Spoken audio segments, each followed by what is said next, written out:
IDF کی طرف سے سامنے آئی ہے، اور IDF نے اب دعویٰ کیا کیا ہے؟ IDF کی طرف سے تہران پر مزید حملے کیے گئے ہیں۔ بڑی خبر کہ IDF نے تھوڑی دیر پہلے جو بیان جاری کیا گیا ہے اس میں صاف کر دیا کہ تہران کے متعدد مقامات پر حملے کیے گئے ہیں، اور ایئر ڈیفنس سسٹم جو تہران کا ہے اسے مکمل طور پر ختم کر دیا گیا ہے۔ ایئر ڈیفنس سسٹم ختم ہونے کے ساتھ ہی اب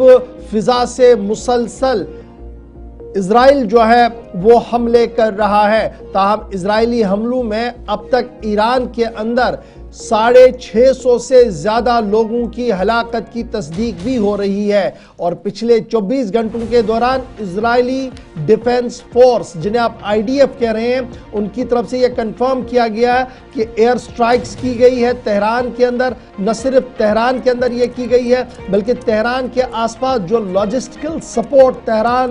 بیس کو دے رہا تھا ان تمام اہداف کو مکمل طور پر تباہ کرنے کا اعلان IDF کی طرف سے کیا گیا، اور یہی وجہ ہے کہ تہران کے اندر نہ صرف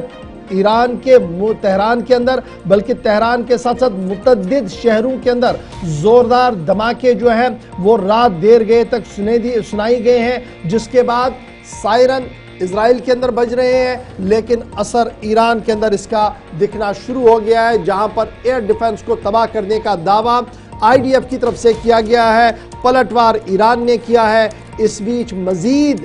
خبریں یہی آ رہی ہیں کہ اس وقت صورتحال انتہائی خطرناک بن رہی ہے۔ واشنگٹن بیس ہیومن رائٹ ایکٹیوسٹ جو ہیں وہ لگاتار اس پورے معاملے پر نظر رکھ رہے ہیں، اور ان کا ماننا ہے 260 سے زیادہ سویلین جن میں 150 سے زیادہ سیکیورٹی فورسز ایران کے ابھی تک مارے گئے ہیں، اور ان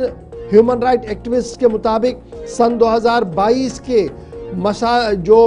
پروٹیسٹ ہوا تھا اس میں جس طریقے کی صورتحال ایران کے اندر بنی تھی اس سے ابتر صورتحال اس وقت جو ہے وہ دیکھنے کو مل رہی ہے۔ تو بڑی خبر IDF کا اپنا دعویٰ ہے، اور تہران سے جو بیانات اور جو باتیں سامنے آ رہی ہے وہ اپنی اپنی بات بتا رہی ہے۔ اس بھی دیں گے بڑی اہم گفتگو کو ذرا آگے بڑھاتے ہیں۔